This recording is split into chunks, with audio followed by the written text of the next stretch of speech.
Hi, everybody. I'm Dr. John Douillard, and welcome to the LifeSpa podcast, where we prove the ancient medical wisdom of Ayurveda with modern science. And today we have a special guest who's going to talk to us about spices, the medicinal benefits of spices, how you can tell if your spices that have been in your cupboard for decades are actually still working for you, how to use them.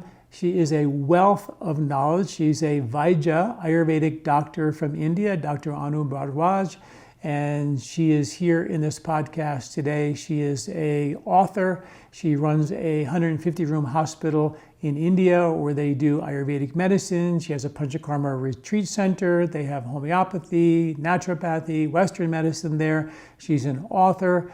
She's an incredible wealth of knowledge. She comes to America on a regular basis and tours and does consultations. So she's an incredible resource and that we're lucky to have her here today. Her website is dietandayurveda.com. That's DIETNAND, ayurveda.com. So Vaidya Anu, we're super happy to have you here today. We're going to talk about spices. We're going to spice it up, as you say. And you are traveling around the country doing workshops on spices. And there's so much that we need to know about spices. It's something I really feel like is a lost art. These spices are Ayurvedic medicines, right? And so we really need to understand them, how they work, what they do, how to use them. Are the spices in your spice cabinet that have been there for 20 years, are they still working? Are they still useful? So let's dive into all of that. You had mentioned that you can tell if the turmeric in your cupboard is actually really turmeric or not. How do you do that? First of all, Dr. John, thank you so much for having me on your podcast. I'm so excited about it. To start with the testing the turmeric, we can test all the powders we have in our kitchen cabinet. We can check if they are adulterated with any kind of artificial colors. So turmeric is most of the times is adulterated with the methanol yellow or orange too.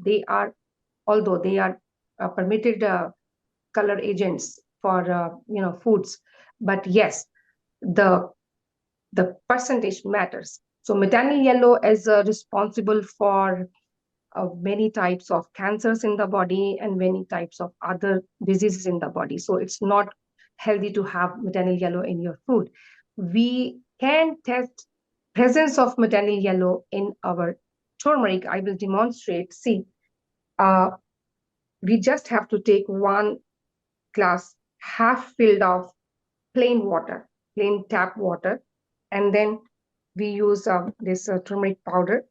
Just sprinkle a little bit of turmeric powder. It can be red chili powder, because that is also often adulterated with artificial colors to make it look more beautiful or more attractive, so that we buy that. And when we sprinkle the turmeric powder, you can see the granules. They are sinking to the bottom. And we cannot see any streaks of the color. If it is adulterated with any artificial colors, we can actually see the streaks of color going down. And so the whole turmeric is now at the bottom within seconds. If we let it settle, it will look like this. The water will be all clear. So we don't expect a yellow water with turmeric dissolved in that. Right. If it is turning your water yellow, that means it is adulterated with methanol yellow or orange too. Wow, that's so really simple. It's so that's simple. Really great. Yeah. Yeah. So simple. That's amazing. And they put dyes in many things. So you said red chili, they put spices in. I think paprika, maybe they got dyes in, right? Paprika, all right. So if we talk about the whole spices, like the peppercorns, like cloves, we can test them. So as we talk about each spice, I will be mentioning what kind of adulterants they are mixed with. So you mentioned peppers. So I'll talk about black peppercorns, the round peppercorns. So they are often adulterated with mixed with the dried papaya seeds, or there is an herb called vidanga in Ayurveda. Right. Yeah, and the exhausted seeds also. The seeds, the oils, the spices in whole form, which are supposed to be rich in the essential oils. If they are exhausted, they will be floating on the top and they won't sink to the bottom. Oh. Yeah, so you can check your cloves. You can check your peppercorns. Peppercorns will sink to the bottom. Cloves which are good quality, they will sink to the bottom. But the exhausted cloves, the mother cloves, or the stalks, they will all be floating on the top. And Right. So what you're similarly, saying, yeah, yeah, so what you're saying is that if the spice is old and all the essential oils are gone, hmm, then it's going to float on on the surface, which means it's yes. basically dead. It's not It's not really an alive spice, therefore not functional for us. Correct? Yeah. Most of the spices, they work because of the essential oils in them, the aromatic oils they have. Right. So, they are supposed to be like with them. So Hmm. now, if we have, like you mentioned, some things in our kitchen cabinet since 20 years, so now we can actually test them. They are usable or not. So Yeah. let's talk about, I'm just thinking when you mentioned that about fennel seeds, right? Fennel seeds, when you put it in a pot and you make fennel tea, don't they normally float on the surface? They do. And uh, most of the times when the spices are packed, they are often, dry roasted a little bit so that to preserve them. So if they are dry roasted, again, we need they will be floating on the top. They won't sink to the bottom.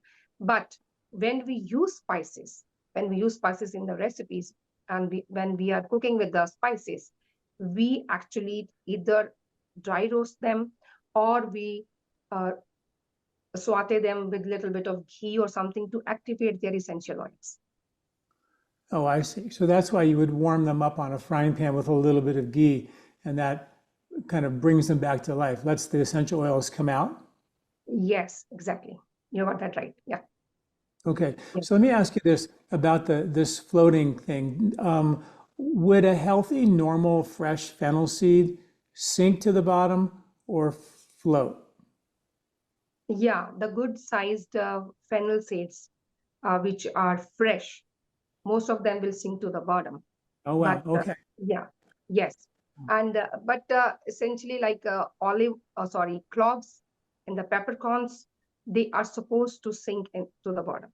Few Right. spices like coriander seeds, they are light in weight, so they may or may not sink to the bottom. But all right. So coriander is something which does not have a lot of essential oils in that. But Okay. cloves, cardamoms, and peppercorns, they are supposed to be. I see. All right. Mhm. Okay, good.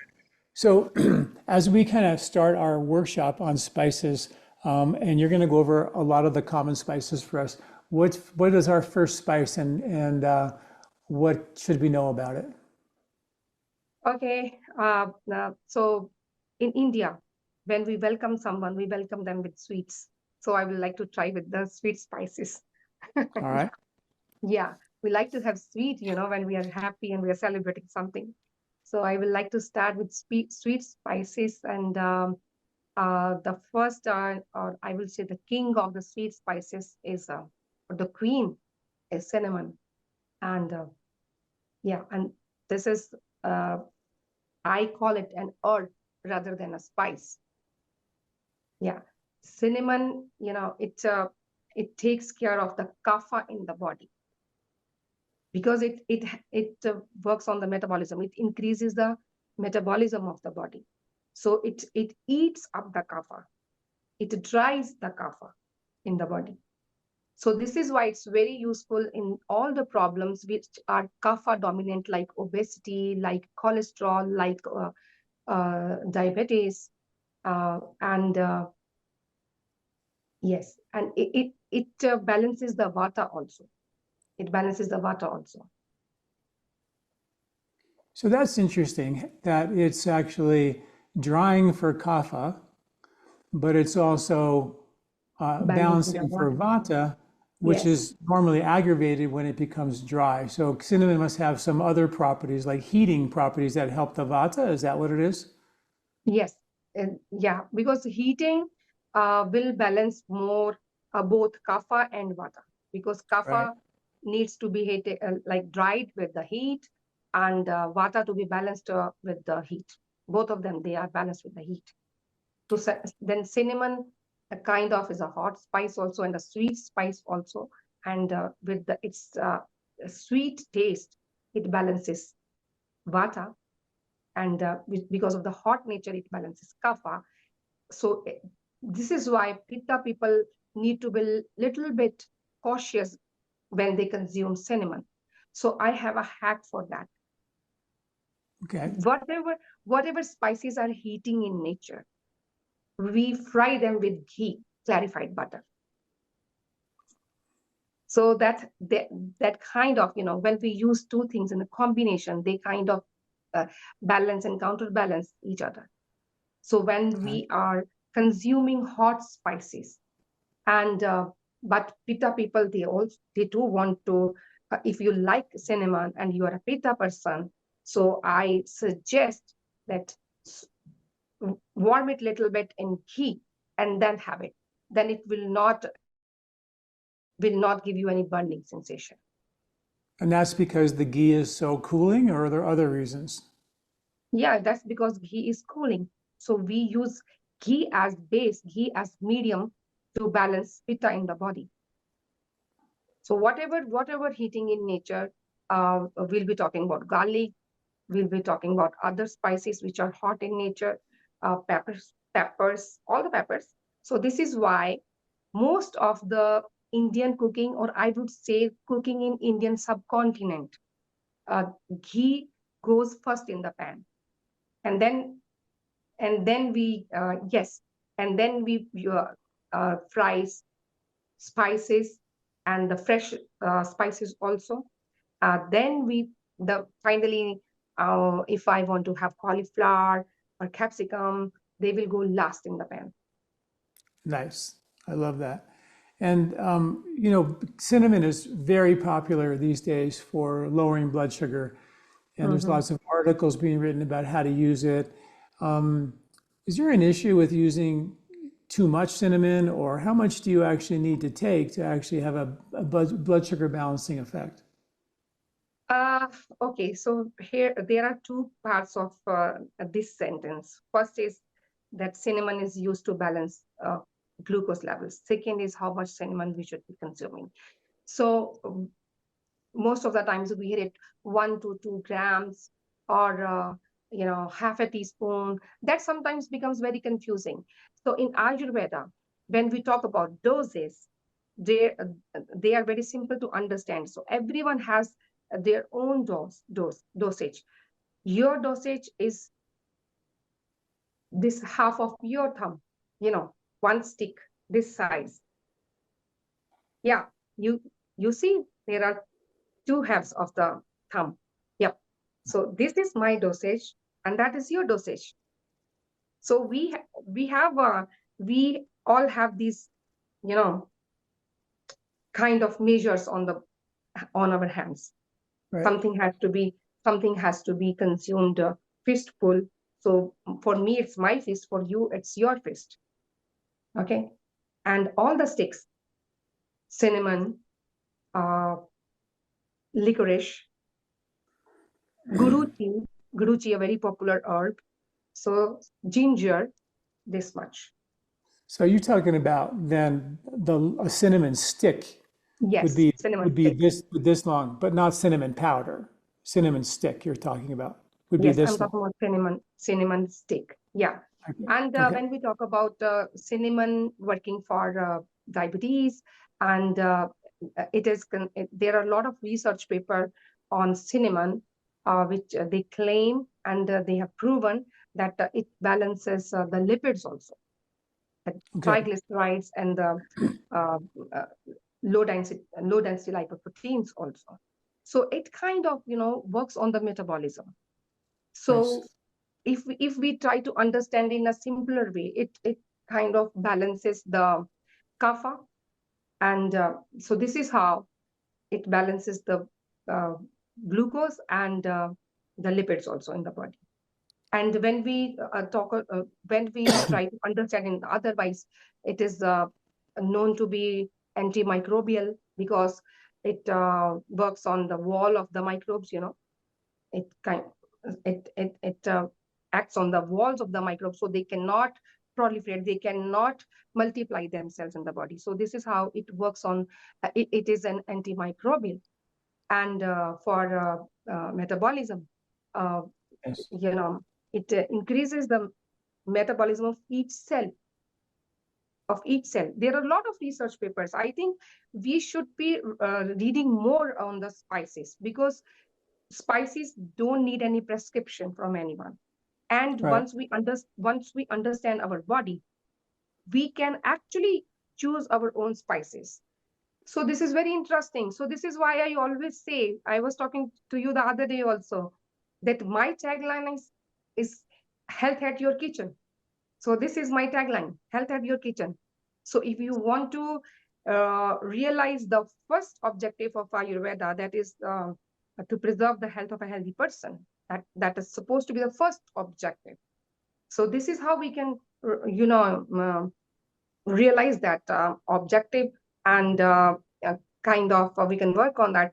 Understand your body, choose your foods, choose your spices according to that, and there you go. Right, right. So there's two types of cinnamon. One is the cassia cinnamon. One is the Ceylon cinnamon. A lot of people are saying that the cassia is one that you can actually overdose on. It can actually be a little bit hot on the liver, and the Ceylon is the preferred one. Do you have any comment on that? Actually, we have three types of cinnamon. Oh, The, okay. the Chinese Mandarin, I would say, and the Okay. Sinhalese, and then is the Indian. Yes. And okay. So whatever cinnamon is available to me, I would prefer to fry it in ghee a little bit, so that whatever cinnamon is available, we can use it. Right, right. So you neutralize the pitta aggravating the heat toxicity, the liver toxicity potential of all cinnamons by actually, activating or heating it in ghee. I see what you're saying. Yes, and one more reason for why they should be fried in ghee, because ghee is lubricating, so kind of balances vata. So Right, spices are, uh, you know, uh, it's very beautiful science, Dr. John, because we insist that we should be consuming all 6 days. But we right, human, we are little reluctant to consume the bitter taste, the katu taste, the bitter taste. And the spices in the food, they actually help us to consume the bitter taste food, the bitter taste in our food. So when we talk about the 6 tastes, sweet, sour, salty, bitter, astringent, and uh, bitter, astringent, and one more, it will come back. Yeah. Madhuramal, Lavan, Katu, Tikta, and Kashai. Yeah, pungent. Pungent. yeah. It's hard. I know. Yeah. I know that you know that. It's just hard. Sometimes hard to translate it, Yes. for sure. It's So, pungent. Yeah. well, how long do you saute it in ghee? How long would it need for that to happen? Once the ghee is hot, and we throw the spices in, suppose if we talk about this cumin seeds. So I want to show cumin seeds to everyone, so that they know what I'm talking about. So when we throw cumin seeds in the pan, and once we Yep. see the yeah, we can we can we can actually see them turn reddish brown, and we can have we have the aroma. Once we feel the aroma, and they should not go dark brown or black. So it's just a matter of half minute, in the hot ghee. So that is enough to activate the essential oil, and you will feel the aroma and see them turn reddish brown, slightly, all of them. Coriander seeds, cumin, cardamom, fennel, anything.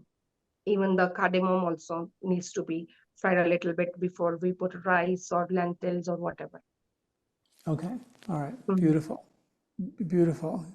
Yeah, I imagine that by heating it up a little bit, you're probably also breaking down, some of the fiber, which is actually, we call them anti-nutrients on these seeds, right? They're protective chemicals, right? So by heating it up, you're breaking down these anti-nutrients, so they become not only easier to digest, but more medicinal. Would that be accurate? Yeah, kind of phytates in the food items which interfere with the absorption of nutrients. Say, Right. when we cook lentils, so this is why a lot of people they feel that, oh, we are having lentils every day, but why is not helping me to you know have my proteins to the optimum level? So this is the reason, because they have phytates and we need to work on. So there is a recipe for everything, and there is a process of cooking lentils and rice and everything. We need to soak them in a lot of water, and then we need to cook them in a lot of water. So they should be moist and not very dry. And this is how, when we cook them with a lot of water, so then we fix these phytates. How long do So you soak them? uh, minimum 2 hours. We soak it for 4 hours, and then we throw Really? that water. Then we throw away that water and cook Right. the lentils in fresh water again. Right. Right. Yeah, cinnamon is. Yeah. I would like to mention few more things for cinnamon. Sure.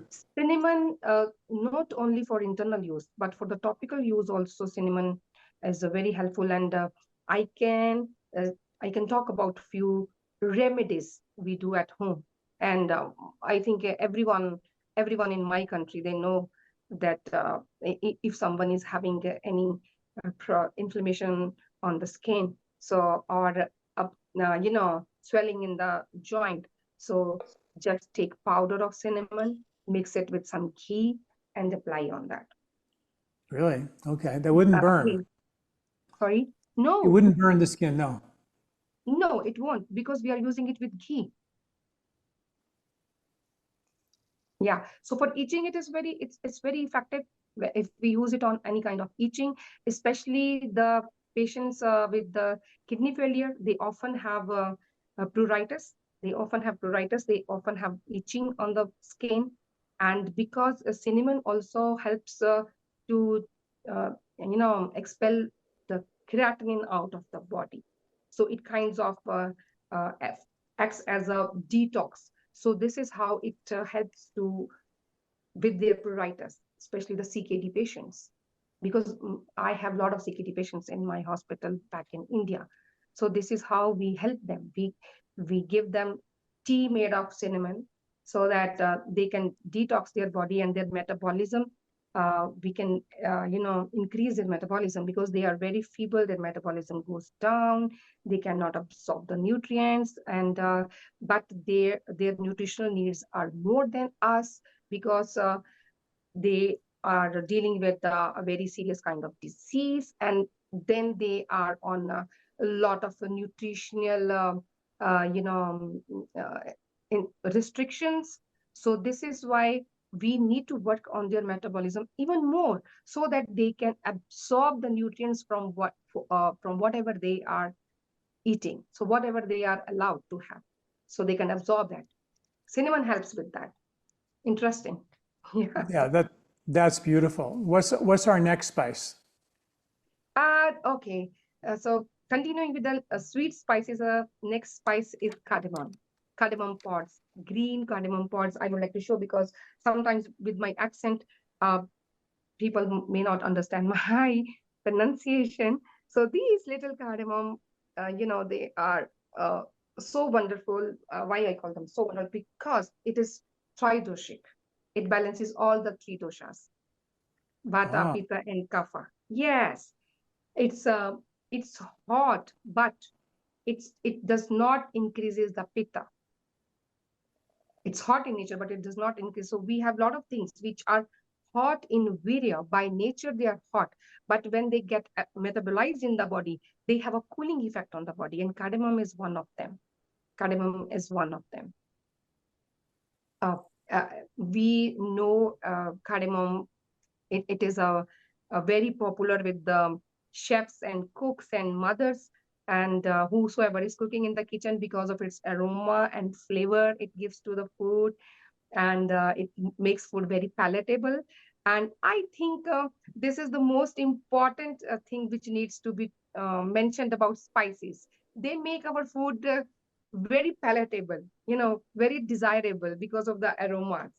And but maybe it's a nature's arrangement that we feel their aroma and we want to have them, but in fact they act as medicine on our body. So this is so beautiful that they are desirable and we need them. We actually need them. And hmm. cardamom is something we can keep in our pocket and keep chewing on them. Yeah, we serve cardamom after the meals as a mouth freshener mixed with the fennel seeds and cardamom pods. Uh, if you go to any restaurant in India or Indian subcontinent or any Indian restaurant in the United States also, I'm sure they serve cardamom and fennel seeds and candy sugar because they help with our digestion. So we think that, I mean, we talk about that. Okay, do you want to have mouth freshener?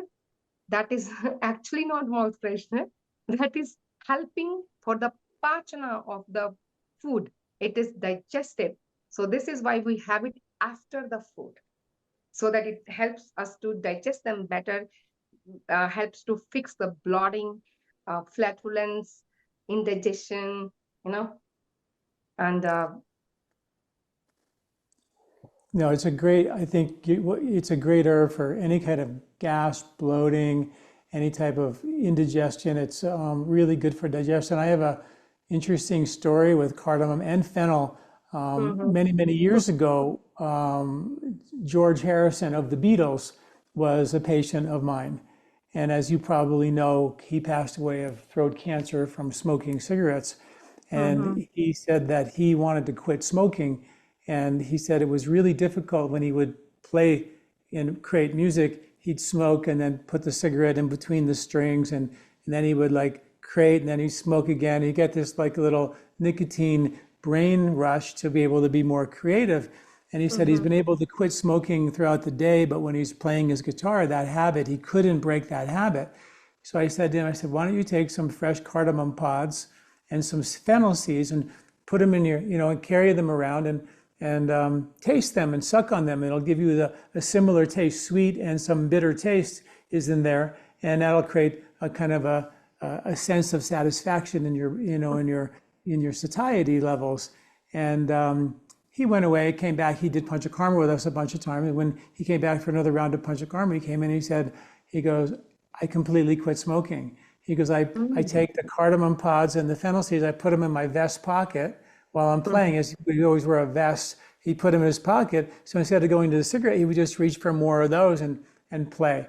And so it was an interesting story about him. And unfortunately, maybe a little bit too late for him, but he was able to quit smoking, and that was one of the ways that he did it. So it's a great way to quit smoking or to create a level of satiety so you're not craving or right, Mhm. so you're not eating all the time or snacking all the time. This is a really safe way to kind of keep the body satisfied. Would you agree?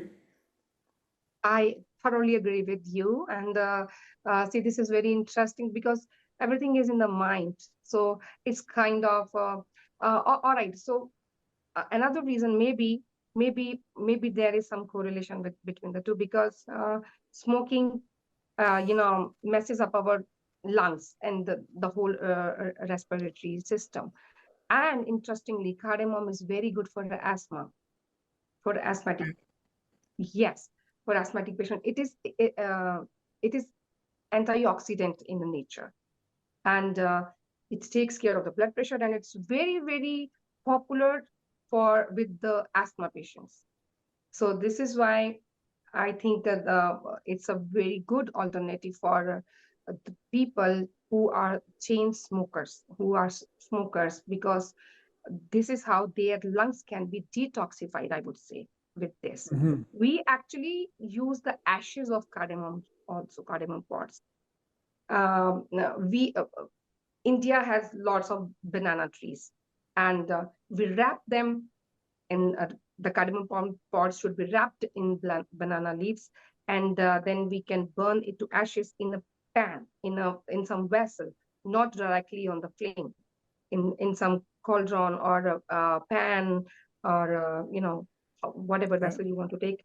Just put it on a low flame and cover it with a lid. So eventually it burns to ashes, and Really? that ash is very, very uh, helpful to manage, to detox the lungs, to manage the hiccups.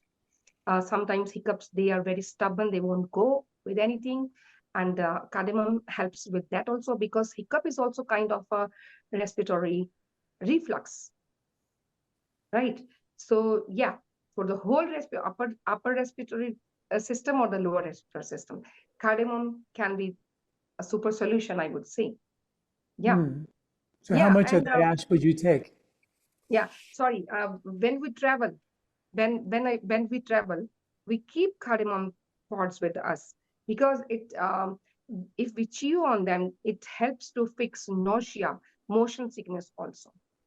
See Hmm. how interesting. We have so simple solutions for big problems, I would say. And uh, we just need to know that the right combinations. So the same cardamom is, if it is mixed with the candy sugar, it is cooling in nature. It helps to fix everything, almost everything in the lungs, in the respiratory system. And the same cardamom, if it is mixed with the rock salt and ginger, it is it helps with digestion, with the gastritis, with cramps. It helps to improve our appetite, and because of its cooling nature, it helps to, and its antioxidant nature, it detoxifies the liver also. So hence it fixes the ulcers. People who have stomatitis, recurrent stomatitis, recurrent you know ulcers in the mouth, they can keep on chewing cardamom. Hmm. So you would take that before the meal, I would take it, huh? The cardamom, the rock salt, and the ginger before the meal? No, because deepen means for lighting the fire. Whatever to be used for lighting the fire needs to be consumed before the food, so that the fire is lit, the digestive fire is lit, and we can digest. We are ready to have the food, and the digestives are given after the food. So so that distension thing, and a lot of farting, I would say, that can be fixed with the this combination what we discussed: ginger, uh, cardamom, and rock salt. And all the digestives should be consumed after the food. This is what Ayurveda is saying. So this is why uh, we serve sweets first, and the sour and salty taste in the last, because they help to digest the food.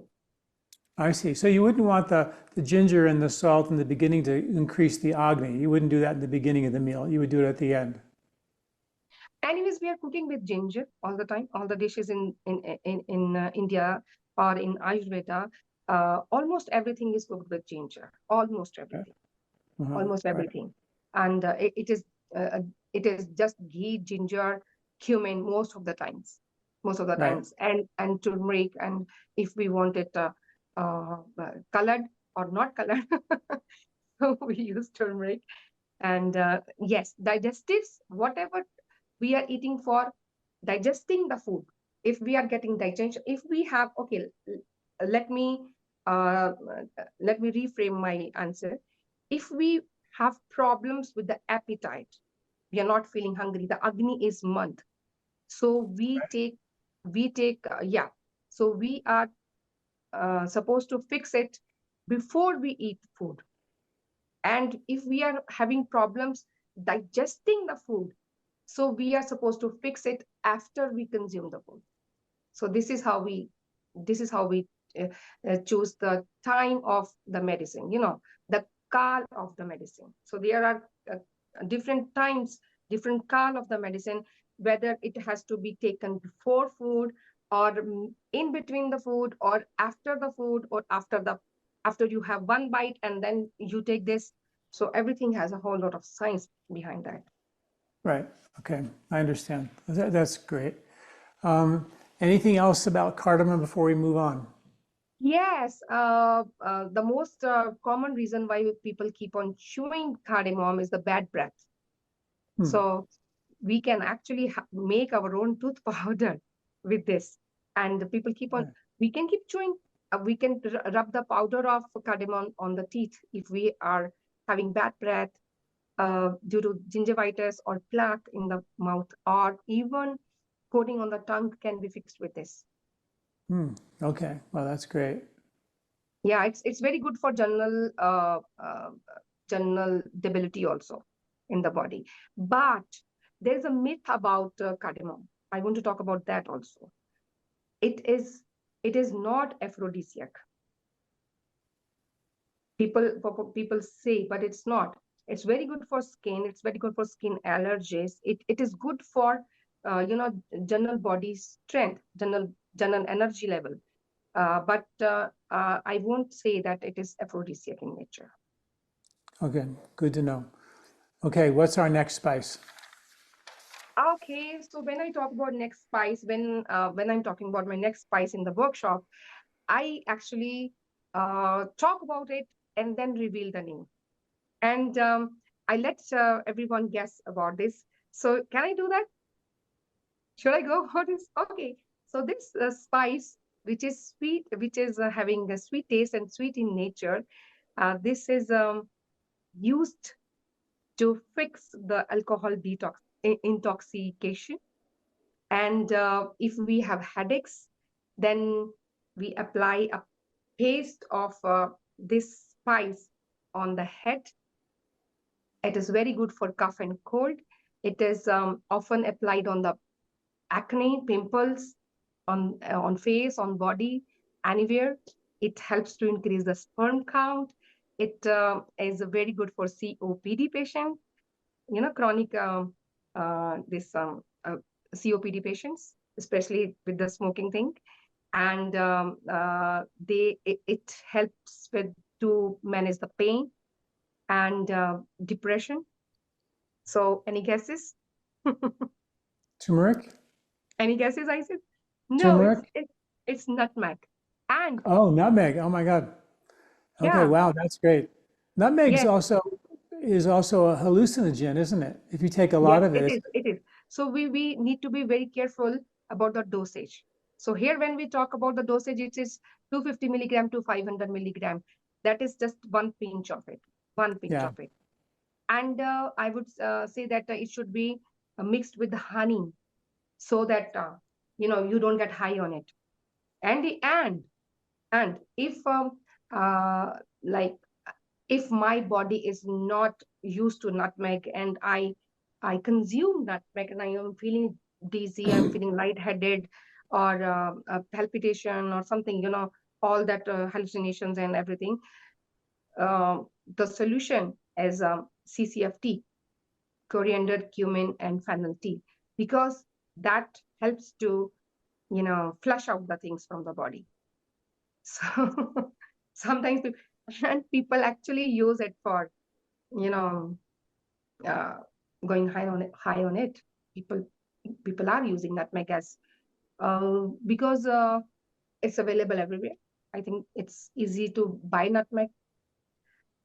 About nutmeg, I want to mention one thing that every mother in India, they know that if a child is a newborn baby, especially if they have congestion in chest, so they just, make a paste of nutmeg and apply on the chest.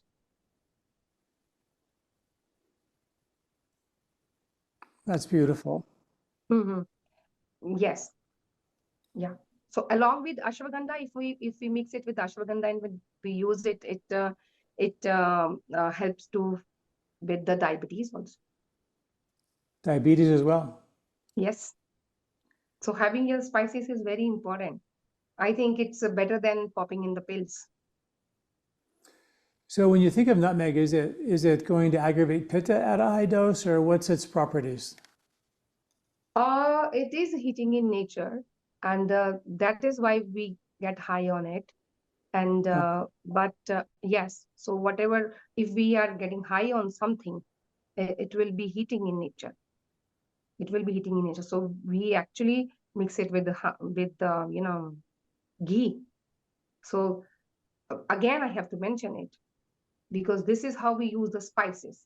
We always mix with ghee, fry with ghee, saute with, or make a paste with right. that, and try to use. So that is, I would say that that will be safer for everyone to use the spices. In America, I mean, generally speaking, they sell it in the coffee shops and they put it on their coffee, which is, of course, a very Yeah, acidic to stimulate. pitta aggravate. Yeah, Yes, it activates the pitta. So it yeah, stimulates. Yep. yeah. So it gives you Yeah, more and of a, yes, and CCF, we were talking about a CCF tea that is cooling in nature. right. You know, it helps to expel the toxins, to flush out the toxins, I would say, from the blood. And so this is how it helps to fix the intoxication also. Uh, if I'm So you not only want not med- mm, to, do yeah, you want to elaborate on CCF for a minute and just, what, because that's such a common thing, the yeah. cumin, coriander, and fennel. What, Mhm, what, what, when would you use that? How would you use that? mhm. Sure. CCF, uh, coriander, cumin, and fennel, they all are actually cooling in nature, and they are diuretic. Diuretic means they increase the urine output. So this is how they help to flush out the toxins from the blood. Hmm. So if we feel any kind of heat in the body, if we feel we are high with pitta, so we can use a CCFT every day. And if we are very high in pitta and we don't feel like having tea, we can just soak them overnight in a glass of water and then strain in the morning and have it. Coriander, we'll be talking about coriander also in detail, and then I will give you the exact recipe, how to use the coriander water for fixing thyroid and other things. So CCF, Let's do that. Let's talk about coriander, and we can do it that way. Go through each one individually, then you can talk about CCF together. yes, yeah, we are going to talk about cumin and fennel also. Yeah, right. Yeah. Yes. Yes. Can we do that? Can we do coriander first, or what would you like to do? Yes, but before talking about fennel, cumin, and coriander, I would like to talk about something which is um, not very popular uh, spice, I would say, that is hing, Asafetida. Nice. Yeah. So I would like to show everyone. They are like kind of granules. They are Yeah. kind of they're kind of granules, crystals, I would say. They're kind of Uh-huh. crystals, and Uh-huh.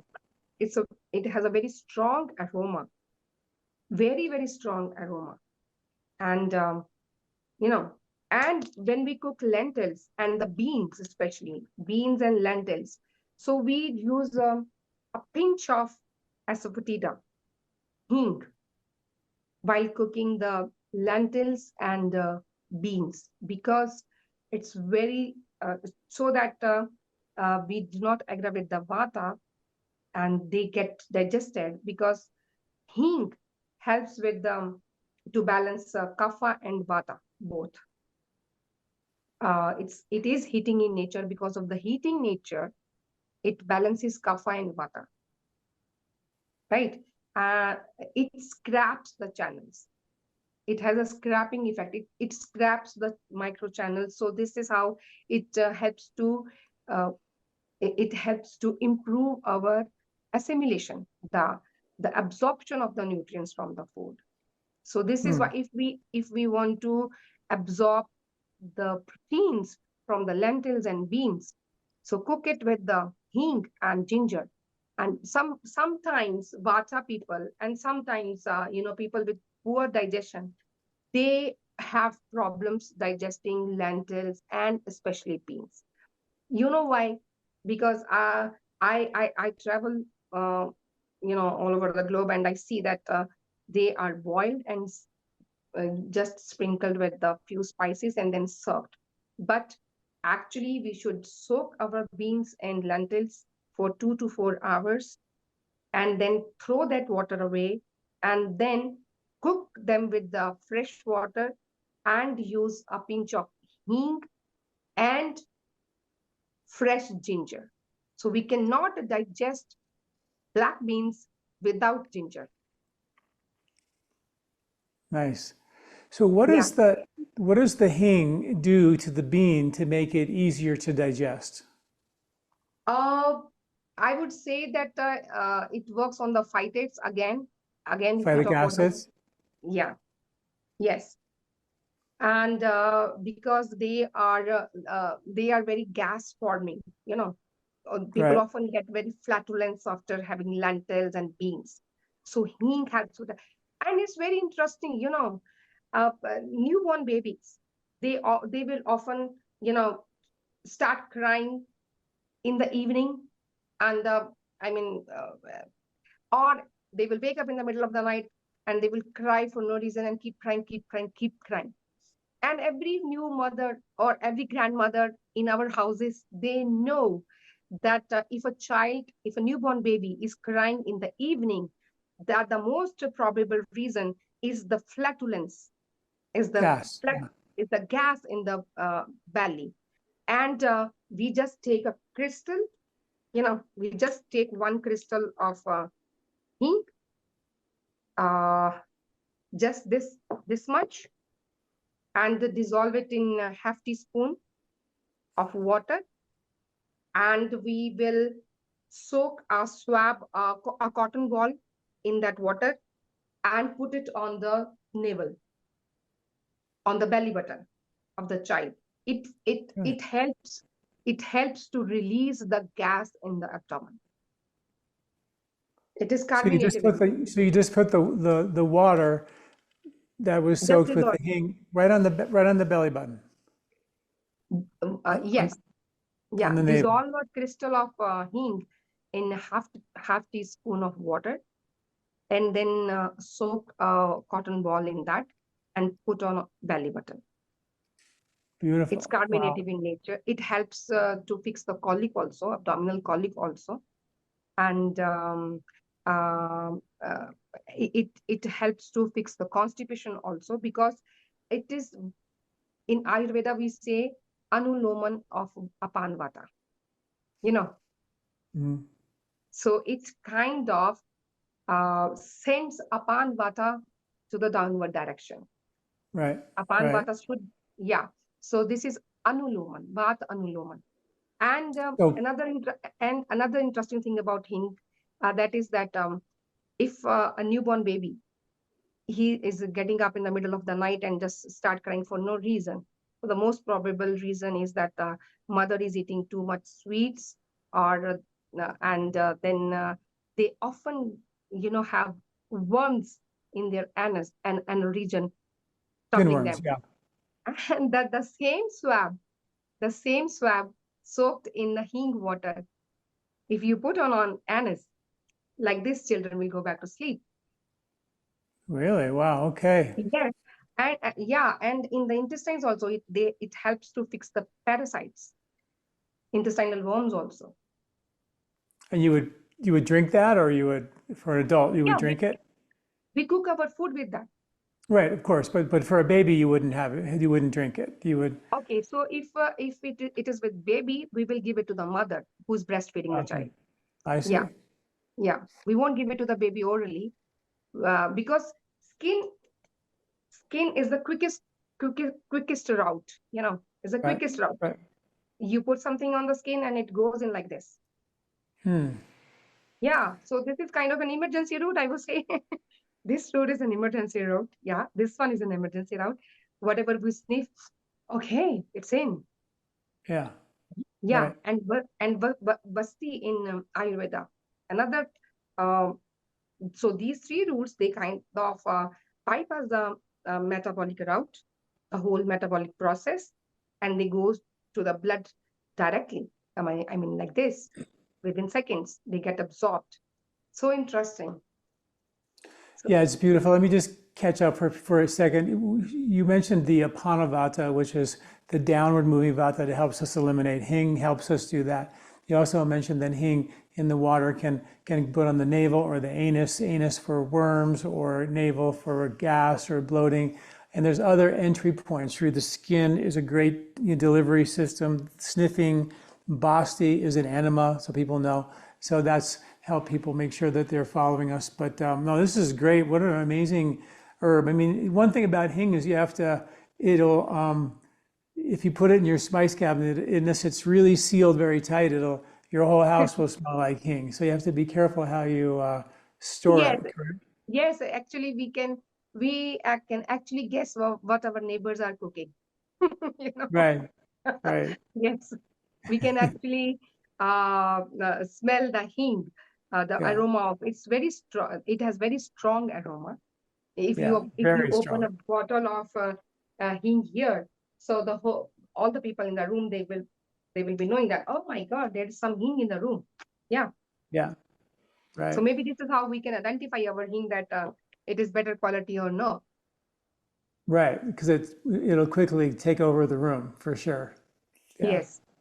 No, it's Yes. great. So nice to know about these little tips for hing, because it is such a powerful medicine. People in the West don't like to use it because it does smell so bad. And Mhm. you put it in your if you put it in your spice cabinet, your whole kitchen smells like hing, which is a lot for I didn't want to one. say that it smells bad, so this is why I was saying it has very strong aroma. Okay. Yes. Well, is there a way to, like, how can people get a bottle of hing and not have it smell? Can you put it in a plastic bag so it doesn't smell and then just use it when you need it? Because it will fill your kitchen with In a glass bottle, I think that the glass bottle is the best thing to, yeah, yeah, it won't, yeah. the aroma doesn't escape even if you have in your drawer with the other spices. So I cannot smell it like this, but if I open this, yes, it will, and it's on my Okay, good, hands now, and good, it is good, good. often more. I mean, it is also adulterated with the pebbles or mud or leaves or gums from the trees. So if we want to test it, we, the thing is, we can identify good quality of hing with the aroma, right? And by dissolving in a spoon of water, the real hing will be dissolved, like it will dissolve very quickly. Okay, all right. Yeah. Yeah, good to know. Wow, I love this about the hing and the nutmeg. All these beautiful, the ways to use these spices that nobody's using them. But really great. What's next? Okay, so we were supposed to talk about fennel, carom seeds, and cloves, but I will I will talk about pepper first because I have very interesting story to share about pepper. Okay, I'm talking about the round pepper, the black peppers, round peppers, peppercorns. peppercorn. Good. Yeah, peppercorn is again heating in nature. So whatever is heating in nature, it it will it will balance kapha and vata. So peppers are very good for balancing kapha and vata. If we want to balance kapha with pepper, all right. So we are supposed to use peppers, a powder of black pepper with if we if we want to have fresh juice, yogurt, or buttermilk. So a kapha person or a person with imbalanced kapha cannot digest these three things without pepper. So pepper is kind of, it balances the heaviness in these things, the yogurt, buttermilk, and the fresh juices. So I would say if a person is diabetic or a person is having hypothyroidism or a person is having any cyst in the body, a fibroid in the body, any kapha problem, when we have accumulation of something. So peppers are the solution. Pepperin in pepper and curcumin in turmeric, when they come together, they can fix any type of overgrowth in the body, the cancers, the tumors. I mean, there are a lot of research papers. I don't want to mention it because I don't want internet to ban me or you when we talk about these big things. you know so No, it's we okay. We're can talking about spices. You can mention the studies. It's fine.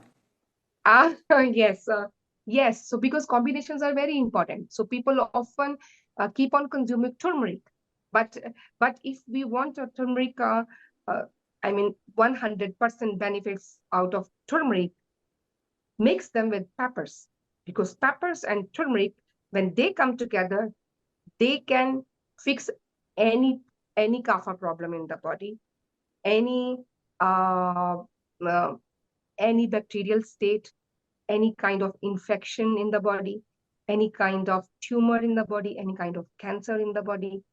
And because the cancers are also kapha and vata, tumors are kapha, and cysts are kapha. You know, accumulation of mucus in the lungs, kapha, right? And obstructing vata. So wherever we have kapha vata thing, peppers with turmeric is the solution, I would say. Yeah. So, based on a study, I think it was done back in 2000 in Bangalore at St. Hmm. John's Hospital, they mixed the turmeric, 16 parts turmeric, 1 part black pepper, and that showed to increase the absorption by like 2000%. Is that still the ratio that you like? Okay, so thanks for mentioning it, because I wanted to talk about this thing, because peppers are bioenhancers. They act Right. like catalysts. So if we analyze any classical Ayurvedic formulation, any classical formulation, whatever is coming from the Ayurveda text, whatever the classical formulations are, so uh, they will be having three groups. One group will be 2, 3 herbs which are actually required to fix the problem, to fix the disease, to balance the dosha. The second group in that formulation will take care of you know any bad effect of the first group, so they are to counterfix the you know to counterfix the any kind of side effects from the first group. And the third group is essentially the bioenhancer group, the catalyst group, the biocatalyst group, and they are most of the times they are the tricato: peppers, a round pepper, long pepper, and dry ginger. So these three, they help us to absorb the active alkaloids from the herbs, from the spices. So this is why turmeric is mixed with the pepper, so that we can absorb curcumin better from the turmeric. So they are kind of, they are scrapping in nature. They will scrap the channels, and when the channels are clear, When you they say absorb better. scrap, are you saying scrub or scrap? When you say, what are you saying? Scrapping, scrap, Oh, CRAP. scraping, Oh, scraping, yes. Sorry, my scraping. accent is different. Yep, No, it's scraping. good. Okay, you're It lehena, you clears mean the lehena, microchannel. scraping. It clears the microchannel. It kind of Yeah. cleanses the microchannel, and helps us to absorb better. So if we are having any malabsorption in the body, if we are having any problem in IBS, people are often they cannot absorb iron. They cannot absorb the nutrients in the gut because of the irritable bowel syndrome.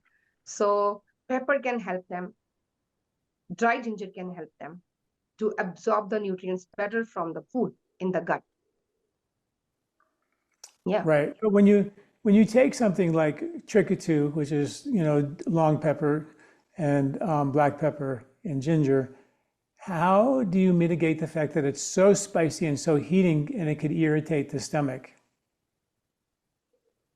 Okay, so when we are using it with the in food, we use it with ghee, or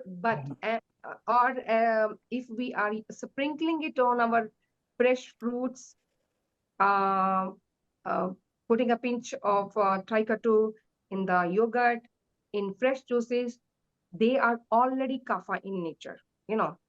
So this Right. is how they will not irritate So it balances. Yeah. it balances.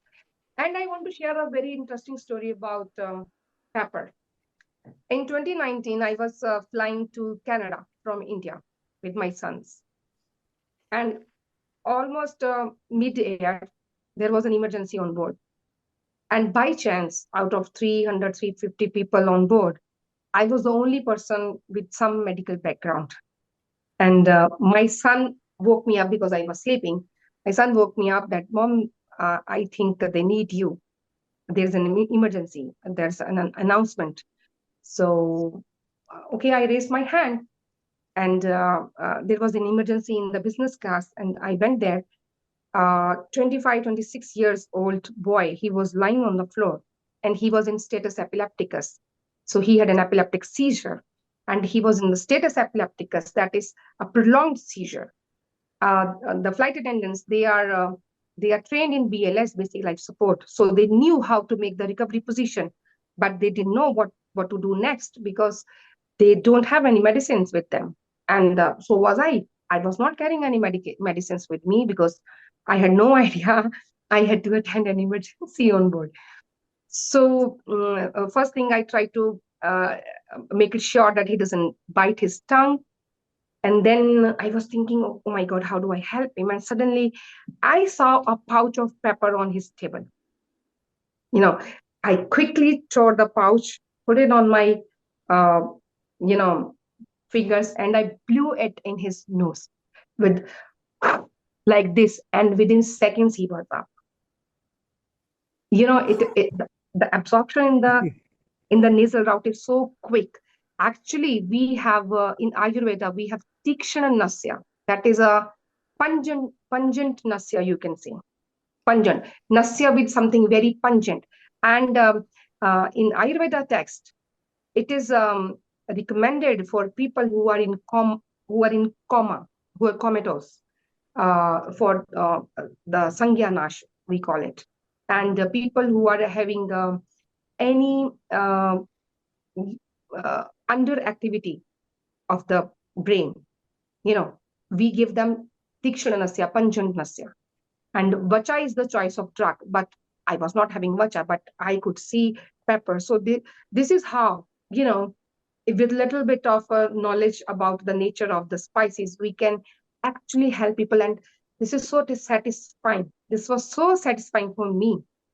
And he woke up and he was sitting, but he was in delirium because he took time to come out of this. But by that time, I was back to my seat, and there was an appreciation speech from the pilot. They gave me a letter of appreciation and 30% off coupon. I mean, 30% off for two people if I fly with Canada Airways in my next month. I never used that coupon. I still have that. But yes, it was very interesting. Just because I could think of it, because I knew pepper can help me. So this is why it's to know about the spices, to read about them, and to know the various combination, and to understand the various routes of the body is very important for everyone. I would say for every first respondent, I would say, who is with the patient. The very first respondent can actually help a patient. So it balanced the vata, obviously, and it also kind of helped reduce the kapha, which there must have been some brain congestion, yeah? Yeah, Brain yes, inflammation, yeah. exactly. Yes, yeah, Yeah. yes. Mm-hmm. Wow, what a beautiful story. Wow. That's Yeah, fantastic. I mean, that's the beauty of Ayurveda is understanding it in that way where, you yeah. know, you don't need to go, to the emergency room. You just blow a little Uh, pepper up their okay, so nose.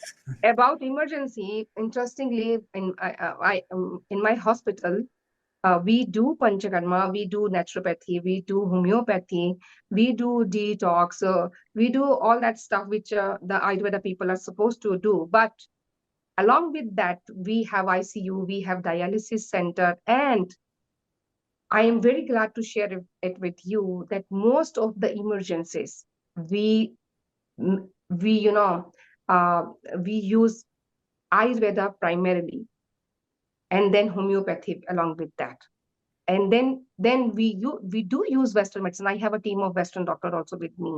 We do use Western medicine also whenever needed, but it is very interesting and amazing. And the more I read about those things in the books, there is a chapter in the books called Tri Marmiya Adhyay. Three Marmiya Adhyay, TRI. Three Marmiya. Marmas are the vital points. So there are three vital organs: kidney, right? Heart, hridaya, and brain. So this is the whole chapter is about these three and about any emergency, thousands of years ago. And there are very simple remedies to fix them. Very, very simple remedies. So it is always, how when a person is in some kind of acute condition or some kind of emergency condition. So we have food around us, we have spices around us, we have the local herbs around us, but we should be aware of that. So as a first respondent, I would say it is our duty to learn about that so that we can, by the time medical help reaches us, by the time a patient reaches the hospital, maybe we are too late to help the patient. Hmm. Yes, so spices can be So, very wonderful. If dysentery, we mix a pepper with hing for dysentery. For vomitings, again, we mix it with ghee to help with the vomiting so that it takes care of the vata and pitta both. For cough, we mix it with the honey, hmm. you know. Absolutely. I wanted to take a minute and talk about your hospital and your panchakarma. I mean, people know that I had a panchakarma center for 26 years, and now I like to do panchakarma on a regular basis, and I usually write about that in my website in an article because people want to know where to go. And I'm anxious to come and visit you and do panchakarma with you. You're in the northern part of India near Srinagar, right?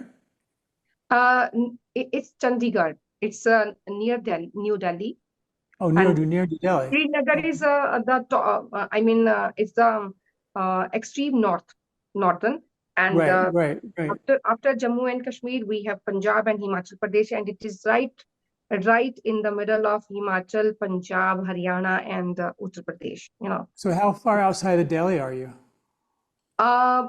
So if we go by road by car, if we drive Hmm. to the place, 4 hours, I would say. We have Okay. a we have an international airport in Chandigarh that is 40 minutes away. Okay. Oh, nice.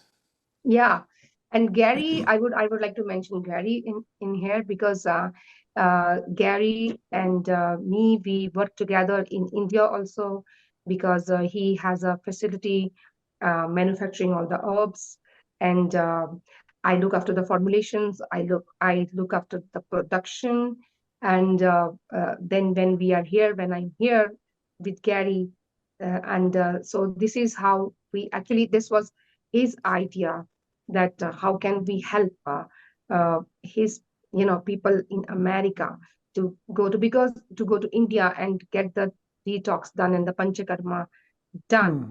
So and when we work as team, it becomes easy and we become more efficient. So this is how we do it. And in India, no doubt, My hospital is a full-fledged hospital with all kind of emergency, and we can help people with the serious diseases like CKT, like cancer, like uh, autoimmune problems, uh, anything. But yes, then we have a section dedicated to wellness, just Beautiful. wellness. People who want to come and I would love to talk about the location. So we have hills on one side, uh, and organic farms on those other sides, and lot of trees, lot of greenery. So very natural, and very natural environment, very fresh environment. And so that when every day when I go to my hospital, I feel better when I reach there, because the very at the surroundings, they I feel so good when I reach there. So so that I understand that when we are always in a rush, and in people in metro cities, and we are always working, so much of stress, we need a place to take breaks, especially the vata people, to balance their to pacify the vata. We need to take breaks. And yeah, I would love to. I would love that if you come there and you stay there, you see there, and then you talk about that. I think that will be much, much better. I would say. That sounds great. That's beautiful. I can't wait to come. Okay, what's our next spice? All right. So let's start with the fennel seeds. Okay. Fennel seeds. Uh, okay, they are of they as when we were talking about cardamom, we talked about fennel seeds also to be served after food. So if someone is having a lot of problem with the digestion of the food, digesting their food, and the food is taking longer time to get digested. So kind of they have low metabolism, very slow metabolism, and the person will have a manda agni, and they will take longer time to digest the meals. It can be an everyday affair with the kapha people, and it can be a problem for the people who are in kapha imbalance. So for both of them, if we dry roast fenugreek seeds and fennel seeds, mix them, dry roast them, add a pinch of salt in that, and then we have Pinch it of what? uh, rock salt. Oh, salt. Yeah. Rock salt. Yeah. Yeah. And that would increase the agni and help them digest their food. Yes. And they when they are mixed together, they become carbonated. They again they can fix apana vata, and help with the flatulence, and they are appetizers. So we can have fennel seeds before meals. We can have fennel seeds after meals. Oh, sorry, before meals and after meals.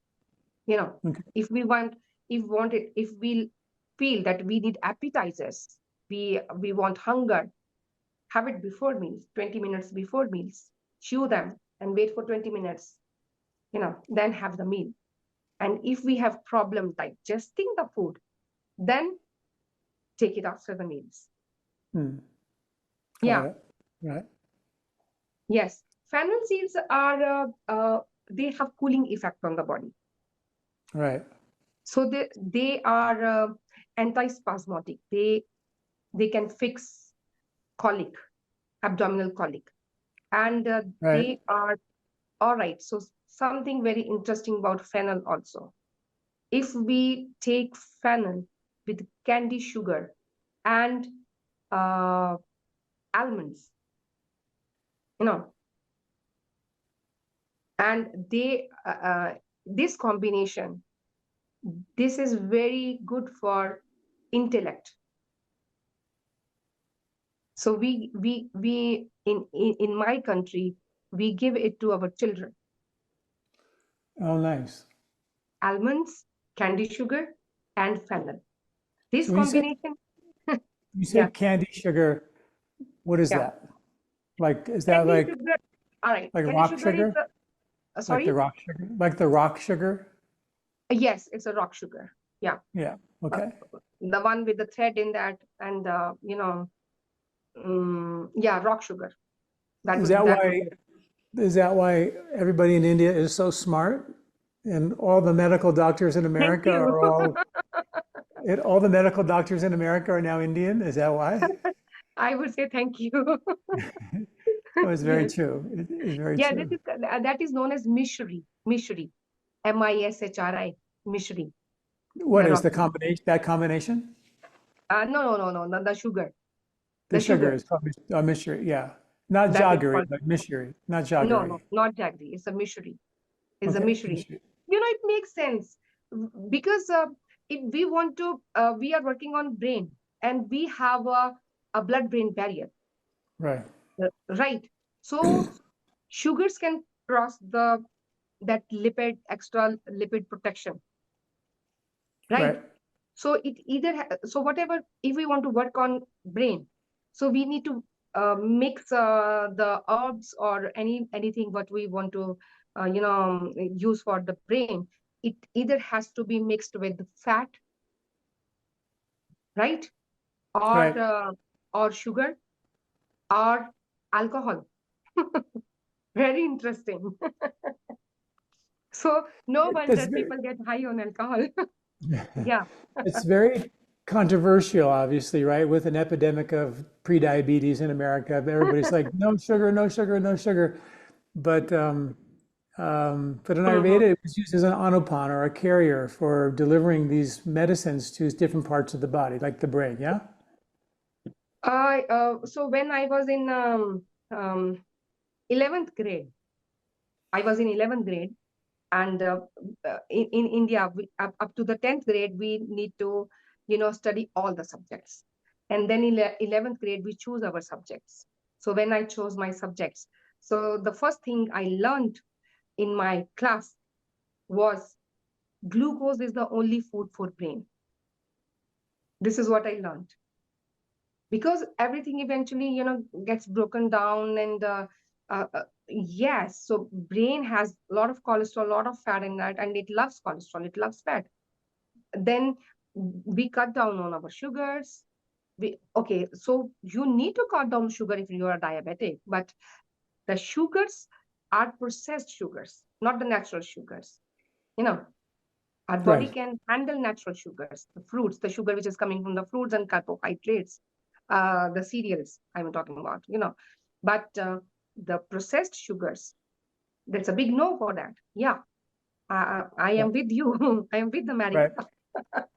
Yes, but Right. yes, we need to understand that. So this is why the brain is foggy all the time, because we deprive it of nutrition.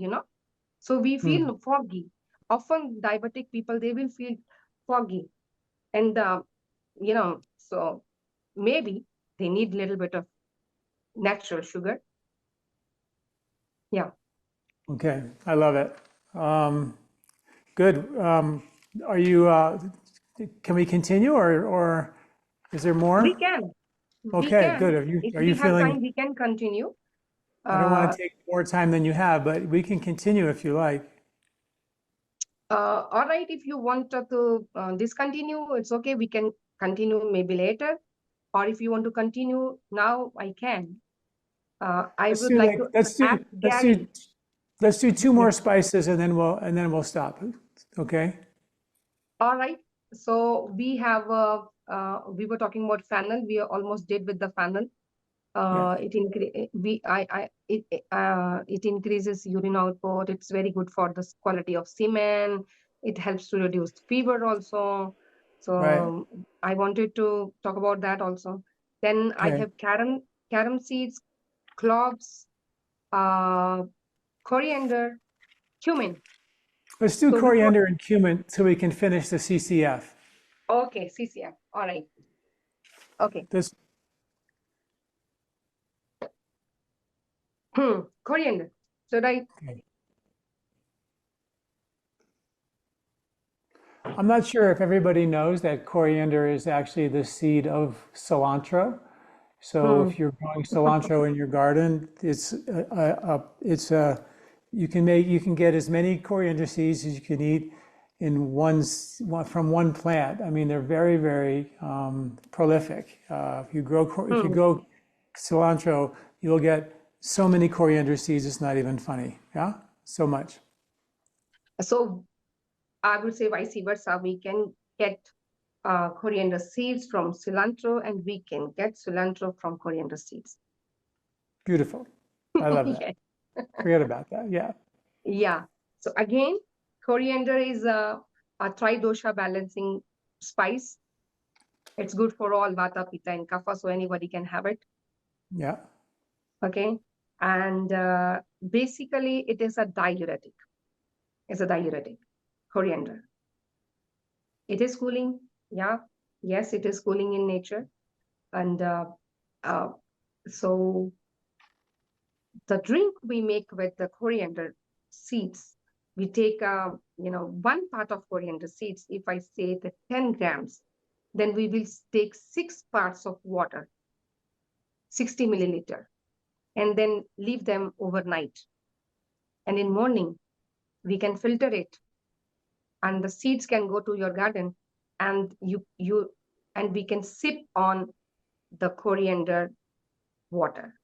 So I would like to mention it that coriander seeds, and especially this form of coriander seed water, is very helpful for managing the thyroid.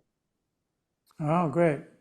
If you forget to soak your seeds in the night, you can take cilantro leaves and make a juice out of that in the morning and have it first thing in the morning, right? It, Hmm. and to all the women who are listening to us today, I would like to share with you there's a good news about coriander seeds. It helps to fix the hot flashes. Oh, beautiful. Yeah. So because it helps to fix thyroid gland, so in kind of it helps to balance the hormones in the body, and it is cooling in nature, so it helps to reduce the pitta in the body, and it is diuretic, so kind of flushes out the toxins from the body, and so it helps to um, you know kind of cleanse the whole urinary system, kidney, and it can help to reduce the concretions in the kidneys, the stones in the kidneys. And because it helps to throw the water out, so it helps to balance the kapha. So it's very good for asthma, for COPD also, especially people who have a lot of mucus in the chest. Yeah. Uh, uh, uh, Beautiful. so for cough, cold, because it's very cooling in nature. So if people who are having excessive thirst, polydipsia, yeah, polydipsia, who are feeling thirsty all the time, Feeling they can, what? they are feeling thirsty all the time. Polydipsia, we say that. Polydipsia. Right, right. They like me, so I always keep sipping on water because that is to hydrate me. But there are people, especially the diabetes people, they they feel thirsty all the time. So this is absorbent. This is absorbent. So this helps with the malabsorption disorders also. Coriander. Got it. Right. So we talked about fennel. We talked about coriander. Now the another C in the CCF is the cumin. And the cumin is, I would say, one of my favorite spice because of its taste, its aroma. And when I am cooking, I will throw cumin seeds first thing in the ghee, and then my garlic goes in, or my ginger goes in, or my onions go in, and then the vegetables finally, and my spices. Yeah, first before I throw in the vegetables, I would throw in my spices, turmeric, cayenne peppers, anything, whatever is required to make that dish. But the cumin tops my list. uh, Cumin is a vata pacifying. and it is kapha pacifying.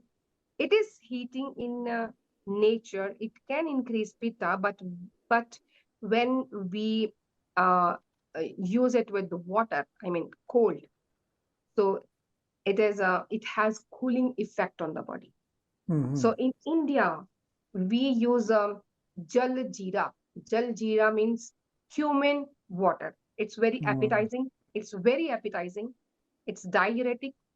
So if we have water retention, any kind of swelling in the body, if we have obesity, we can fix it because it helps to expel the water out of the body. It's diuretic. And okay, so if we want to increase the urine output, we can take cumin water. If we want to fix diarrhea, if we want to fix the loose stools, we need to take curd and then mix the cumin powder in that, and then you know it fixes the loose stools. In my hospital, if any of my patient, they have loose stools, I would give them rice water with the pinch of pepper, a pinch of pinch of pepper powder, a pinch of cumin powder, and a pinch of dry ginger powder. So the rice water is very rich in carbohydrate. So, and it is it is kind of it binds the mala in the intestines. It binds the mala, and it will help to fix the loose motions, and the carbs in that rice water, they will help to keep the energy up, the energy a person needs. Another thing about cumin, very interesting thing about cumin, not many people know about this, that it helps to improve the sleep. If we are having insomnia, poor sleep, so we can either have cumin tea and sip on it before going to bed, or we can even take steam with the cumin and with 3-4 drops of lavender oil. This is what we do in my hospital. We do not give them pills to pop in for going to bed. Apart from fixing the circadian clock, we will give them steam with cumin and a few drops of lavender. I love that. That's beautiful. Yeah. I can talk about cumin, for another hour. There are so many things to talk about cumin. It is very good for increasing the intellect. It's carminative in nature. If we have flatulence, gas, bloating, so 6 p.m. is the right time to chew few seeds of cumin. It can be fresh, it can be just raw cumin, or it can be dry roasted cumin. I prefer the fresh ones, the raw ones. Just chew on them a little bit, and then you can swallow them with a cup of warm water. Did you say chew? When do you chew them? What time of day? 6 p.m. The Vata time. The Vata time. Okay, that's the Vata time. Okay. Yeah, that's the Vata time. So that's the reason. Yeah, that is actually 6 p.m. is, again, it is the it's a time when Vata meets Kapha. So right. 2 p.m. to 6 p.m. is the end of the Vata time, right? The beginning of Kapha. When Vata meets Kapha. So this is the best time. Like sunset, really, like around sunset-ish. Yeah. Yes. Yeah. So 3 to 6 grams is the dosage for every person for cumin seeds. And interestingly, cumin can help people with tumors. Nice. Yeah. Nice. Would you say that in America, they take a hamburger, they put it on the grill, and they take processed bread and they put ketchup on it and all this processed stuff, and they eat it, no spice whatsoever. And even when they are cooking, there's very little spice. And I kind of get a sense that what you're talking about when you look at a culture like in India and Ayurveda, where spices were so critically important, and with all the research on these spices, it just seems very logical that that lack of spice is having a major impact on the ability to deliver nutrition and help the body detoxify and help, even though, obviously processed food is bad, pesticides are bad, but not getting the nutrition in, and getting the body to detox and get the waste out is critical. And that seems to be the role of the spices among many other roles. It's just something that's truly lacking in our culture. So I want to thank you so much for sharing all this incredible information. I think we should do this again and finish up the rest of the spices. Next time you come to the States and visit, we'll do it again, okay? Before we go, I would like to show you something. All right. So it looks like, some nut or something. Yeah. Have you ever seen this? I have. I saw that I saw those in Italy recently. Okay. Yeah. So if I break that open. Yeah. If I break it open, I will show you. At least I think that's what I saw. We can peel it like a pistachio. This is Snow Mountain garlic. That's right. That is, yep. Okay, right. Yeah. Yeah. Actually, Gary gave me some of that. That's where I saw it. Gary gave me a bag of that. Yeah. Yes. Yeah. I have Gary's bag of garlic with me. Okay. Because right, yeah. I keep on chewing one garlic at least once a day. So again, I would like to close my discussion on the spices with one thing, that if Pitta people, they want their spices to make their food tasty, and they want that the spices should not increase their Pitta a lot, don't forget to fry your spices in ghee. Ghee is something, in ghee, clarified butter. Got it. So everyone knows that this helps, this Snow Mountain garlic or garlic helps to, in the vasodilation, it will help the blood vessels to dilate so that there is better blood supply. And this is why I think it's very good for the blood pressure, for clearing the blockages in the vessels, and very good heart tonic, very good for heart people. But Pitta people often think that it's very hot in nature. So enjoy your garlic with ghee. Yeah. So you would saute that in ghee before you put it into your food, yeah? Or you just eat it straight like you, huh? Yes, I do it. Punch on it, actually.